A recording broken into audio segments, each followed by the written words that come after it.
money is right, Take the fight.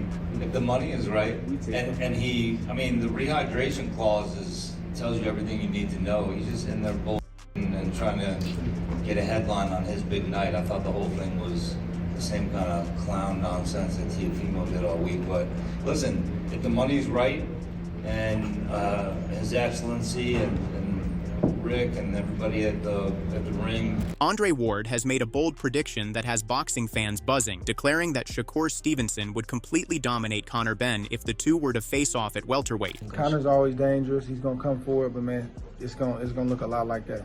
And there's no disrespect to Conor Benn. The discussion around this intriguing clash comes on the heels of Stevenson's spectacular performance at Madison Square Garden, where he systematically dismantled Teofimo Lopez in front of a capacity crowd. The bout was a complete showcase of technical superiority, with Stevenson claiming victory on all three judges' scorecards, losing just a single round across the entire contest. This dominant display earned him championship gold at super lightweight, marking his ascension to four-weight world champion status in the fastest time the sport has ever witnessed. Throughout the 12 rounds, Lopez appeared unable to solve the puzzle that Stevenson presented, finding himself outmaneuvered and outboxed at every turn. When the final bell rang and Stevenson's hand was raised in victory, the newly crowned champion wasted no time in setting his sights on fresh challenges. Rather than settling into his new division or pursuing unification bouts at super lightweight, Stevenson shocked observers by calling out Benn, who had been present at ringside for the Lopez fight. The two men engaged in a tense face-to-face confrontation inside the ring, with Stevenson making it abundantly clear that he was prepared to jump up another weight class to prove his superiority over the British fighter.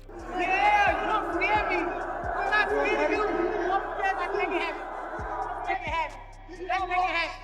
Let's make it happen. Let's make it happen. When we got to keep talking, let's make it happen. Okay? Eddie, I want him. He's smooth. He's smooth. He's smooth. I got him. Okay?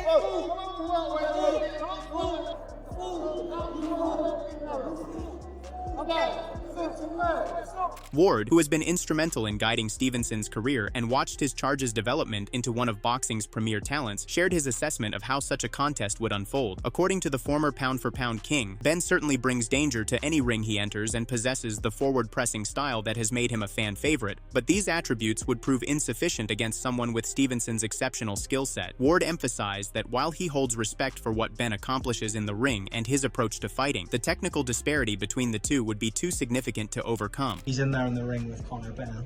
Do you like that fight for sure? Absolutely, yeah.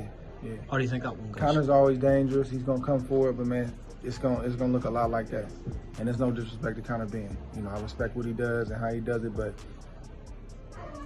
the skill set, bro, is different. The potential showdown carries additional intrigue because of where both fighters currently stand in their respective careers. Benn has recently completed his rivalry series with Chris Eubank Jr., engaging in two high-profile battles at middleweight. Their first encounter saw Benn come up short, despite fighting aggressively and taking the fight to his opponent throughout. The judges awarded Eubank the decision after 12 rounds of action. However, their rematch told a completely different story. Benn made crucial adjustments, utilizing his jab more effectively and boxing from distance rather than constantly pressing forward. This tactical shift paid dividends as he thoroughly outpointed an underwhelming Eubank to claim a unanimous decision victory and even the score between them. Despite his success against Eubank at the higher weight, Benn has been vocal about his intention to return to welterweight for his next assignment. This is where the complications with a potential Stevenson fight begin to emerge. Stevenson has made it crystal clear that any bout between them must include specific weight stipulations that go beyond just making the contracted limit. He insists that Benn cannot rehydrate to more than 10 pounds above the welterweight maximum on the morning of fight night. This same condition was imposed on Eubank when he faced Benn, with the Eubank camp accepting the terms for both of their encounters. I think Shakur Stevenson is a sublime performer. I didn't much enjoy the performance against Teofimo Lopez, not because of Shakur Stevenson's superiority, because it wasn't much of a fight. Yeah. And the fact that I tipped Teofimo Lopez, I enjoyed even less. I don't listen. You know, Conor Benn doing his best Dennis Rodman impression. I don't think he's in that class. I don't think he can fight. I think it's ridiculous calling out a 135 fighter that's just stepped up at 140 and beaten Teofimo Lopez into a conversation. But it's great publicity for Conor. I'd like to see Conor get in the ring and fight people like Lewis Crocker, or get in the ring and fight people like Josh Kelly, Yeah. rather than autograph hunting. But listen, this is the currency he's Of got course. right now. The irony of the situation has not been lost on observers or on Stevenson himself. During the post-fight press conference, when Stevenson was informed that Benn initially rejected the notion of fighting with a rehydration clause, he responded by questioning the logic of such a stance. He pointed out the obvious contradiction in Benn demanding that his opponents accept weight restrictions while being unwilling to do the same himself. Stevenson went so far as to note that Eubank appeared severely drained when entering the ring for their fights, yet still agreed to the stipulation. The implication was clear. If the clause was acceptable when it favored Benn, it should be equally acceptable when the tables are turned. For Stevenson, the rehydration requirement represents a non-negotiable element of any potential deal. He stated plainly that without Benn's agreement to the weight restriction, the fight simply would not materialize, characterizing any continued discussion without that concession as a waste of everyone's time. His position stems from a business perspective, recognizing that allowing Benn to rehydrate significantly would negate the competitive advantage he seeks by moving up in weight. I'm into big fights. I like big fights. I like big money fights. I like proving that I'm the best, and I like doing things that people say I can't do.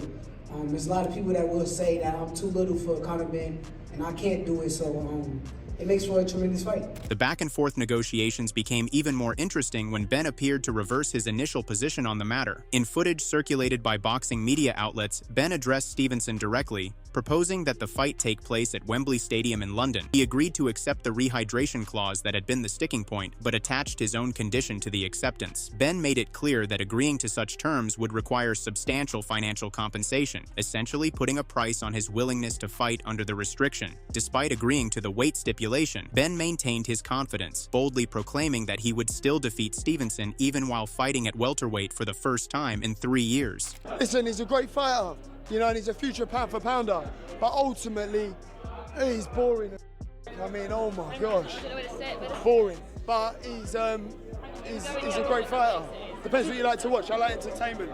I like value for money. Did you not think that it was a dominant performance? Extremely and that dominant. in turn... Extremely dominant. It don't mean it was exciting or entertaining. So is that not a fight that you would want? Because I know you want. We can do it next. No problem. No problem. If he wants it next, he can have it. He ain't gonna call me out. You know, I'm here in his home city. Do you know what I mean? Why are you levels above, in your opinion, then, Shakur? It's not even levels above. He's a smaller man, and I'd use that to my advantage. I'm too explosive, and I punch a lot harder. The landscape became even more complicated following another call-out directed at Benn, this time from a domestic rival, Josh Kelly, who recently captured a world title at junior middleweight with an impressive victory over the dangerous Bakram Murtazaliev, threw his name into the mix. Kelly proposed a stadium fight at the Stadium of Light, his hometown venue, suggesting that a clash between two British fighters with championship pedigree would generate massive interest. His trainer supported the idea, pointing out that major broadcasters would likely jump at the opportunity to showcase such a high-profile domestic showdown. The proposal would require Benn to fight at junior middleweight rather than dropping back down to welterweight, though some analysts believe this might actually be a more sensible approach given that Benn has recently campaigned at middleweight and could benefit from gradually working his way down in weight rather than making a drastic cut immediately. You know what makes sense? You know It makes money, it makes sense. We got the belt, baby, 154. We got the belt. What's Stadium of Light in? And I've heard that for a fight. He can still drop back down to welterweight if he loses fight for this. Very interesting, we shall see. The world is your oyster with that red and white strap round your shoulder, mate.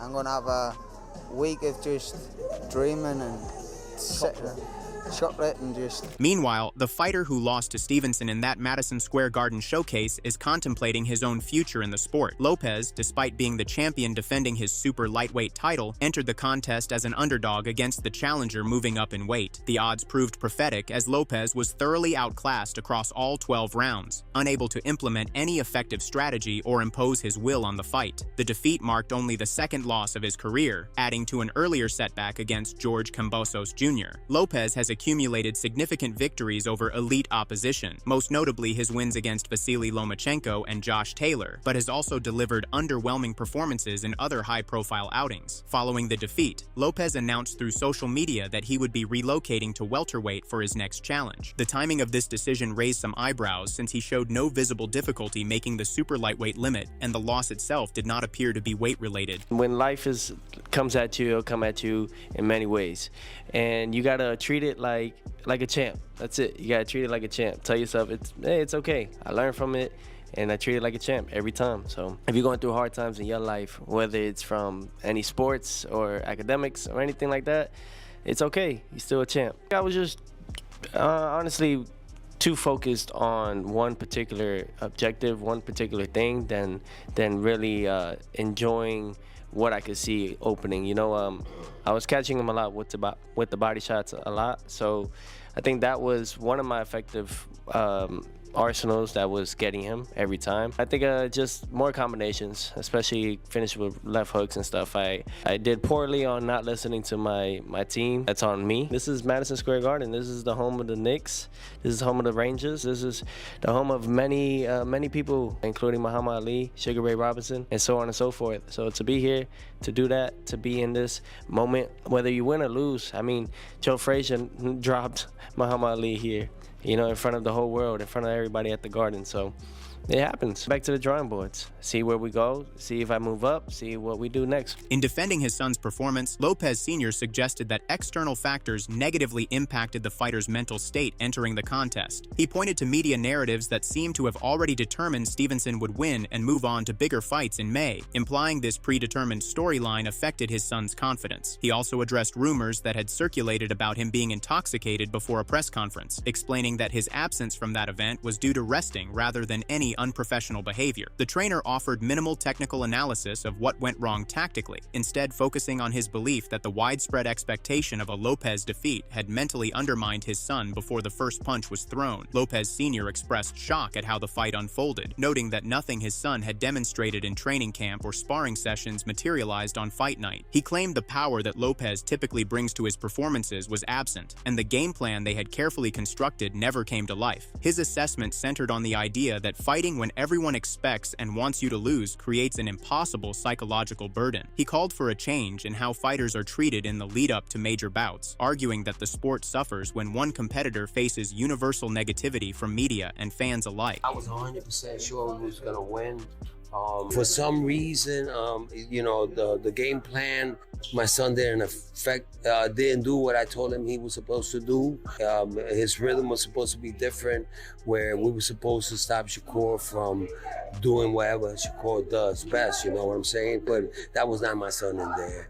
I don't know what happened. I don't know what happened. It just looked like all his powers were not there. Like everything was like, that we planned, everything that he did in sparring, everything that we planned to do was not there. He's still 28 years old. He's still not in his prime, and we're coming back stronger than ever.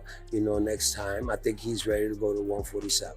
Adding another dimension to the welterweight drama, Benn and Romero nearly came to blows at the very same Madison Square Garden event where Stevenson defeated Lopez. Both fighters were attending as spectators, but their presence in the same venue created an explosive situation when they crossed paths. The confrontation was not their first interaction that weekend, as they had both attended a boxing awards ceremony the previous evening where the initial Benn vs. Eubank fight was honored as Fight of the Year. The tension erupted when Romero, dressed in an eye-catching oversized orange jacket, approached too close to where Benn was positioned at ringside. The proximity immediately triggered a reaction from both men, who squared up and began exchanging heated words and threats. The situation required intervention to prevent it from escalating into physical violence, with Benn reportedly attempting to grab hold of Romero's jacket while his promoter Eddie Hearn and others stepped in to separate the feuding fighters before the confrontation could spiral completely out of control.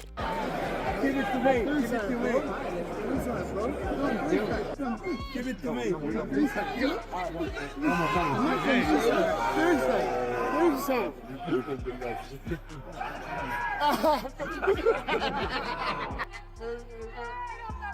We got fire. We got the fire.